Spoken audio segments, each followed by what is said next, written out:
Donc salut à toutes et à tous, c'est Aoru pour la chaîne Aoru Gaming. Donc aujourd'hui on va se retrouver pour une présentation de PC Gamer LAN, donc pour les compétitions etc. Donc pour les ou alors les personnes qui sont souvent en déplacement ou qui ont les parents divorcés. Donc c'est une bonne config qui coûte 1280 euros dans ces alentours là. Donc la prochaine config normalement ce sera vers 1000 euros, un budget dans ce genre là, puisque je fais que des très hauts budgets pour le moment. Donc ce sera un plutôt bas budget, enfin j'essayerai. Donc pour cette config là, tout simplement moi je vous dis on va se retrouver pour les composants hein.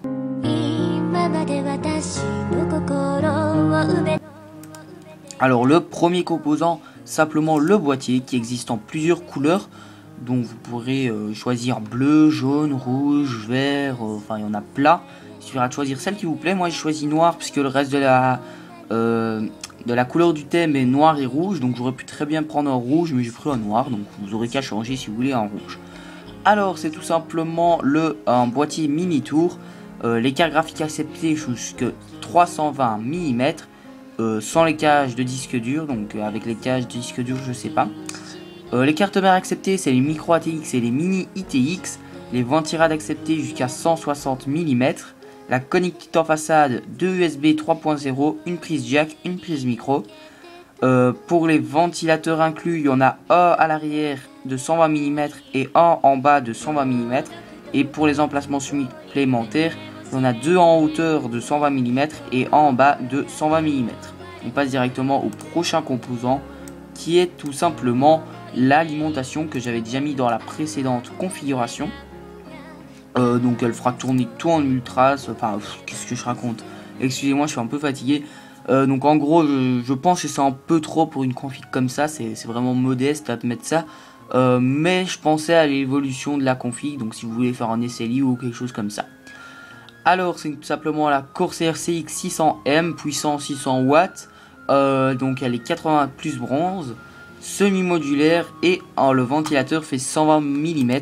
Donc comme je l'ai dit, c'est du Corsair hein, donc Corsair Ubiquois sur les alimentations on peut leur faire confiance.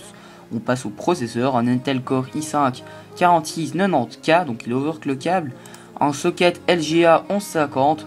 La fréquence de base 3,5 GHz et quand il est en mode boost et elle va jusqu'à 3,9 GHz.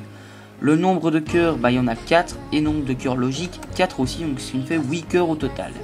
La carte mère, une MSI Z97N Gaming, donc c'est une carte mère mini ATX, un socket 1150, chipset Intel Z97 et c'est une puce killer Gigabyte Internet. Donc vous avez Internet, pas besoin de prendre de carte Wi-Fi. Donc elle est très belle cette carte mère, moi je l'aime plutôt bien, elle est vraiment sympathique. Donc voilà, et elle acceptera bien les prochains composants, les RAM. Donc je les mets souvent celle-là, les Kingston Hyper Fury Red, parce que simplement c'est une très bonne marque pour les RAM, donc voilà. Donc de la DDR3, on a 8 Go de RAM, une fréquence de 1600 MHz. En norme PC3 12800 et en case 10, donc de très bonnes barrettes de RAM hein. Voilà, rien à dire, il n'y a pas besoin de plus. Pour 8 Go c'est suffisant pour faire tout tourner en ultra. Pour bien refroidir notre petit processeur, j'ai pris un Corsair H75 Hydro Series, donc le même que la config précédente. Donc les dimensions, le radiateur fait 120 sur 152 sur 25 mm, le ventilateur 120 sur 120 sur 25 mm et la vitesse du ventilateur c'est 200 tours, 2700 tours par minute et le débit d'air est de 54 CFM. La carte graphique c'est tout simplement la Asus GeForce GTX 970 en DirectCu 2 mini.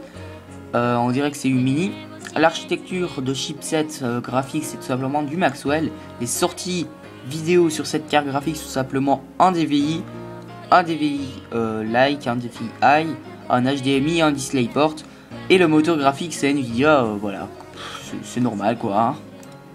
Pour ces petites configs là, bon j'ai pris tout simplement une Asus, tout simplement parce que c'était la seule marque qui faisait des mini cartes graphiques pour les 970, donc voilà. C'est pour ça que j'ai pris celle-là, mais vous pouvez prendre une 960 si vous jouez pas beaucoup. Donc pour le SSD, tout simplement le Samsung Series 850 Evo, 120 Go, la vitesse de lecture essentielle 540 MO par seconde et l'écriture 520 MB par seconde. Donc, voilà, très bon SSD. Bon, c'est du Samsung, hein. Dès qu'on parle SSD, on prend Samsung, c'est très bon. On passe au disque dur, donc le Seagate Barracuda de 1000 Go.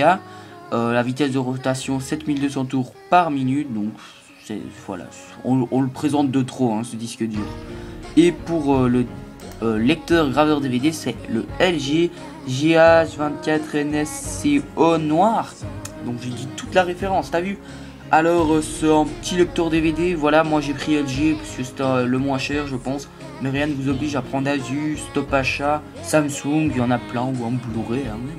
Faites-vous plaisir, j'ai envie de vous dire. Donc j'espère que cette vidéo vous aura plu. Et moi je vous dis à bientôt pour de prochaines vidéos. Bye!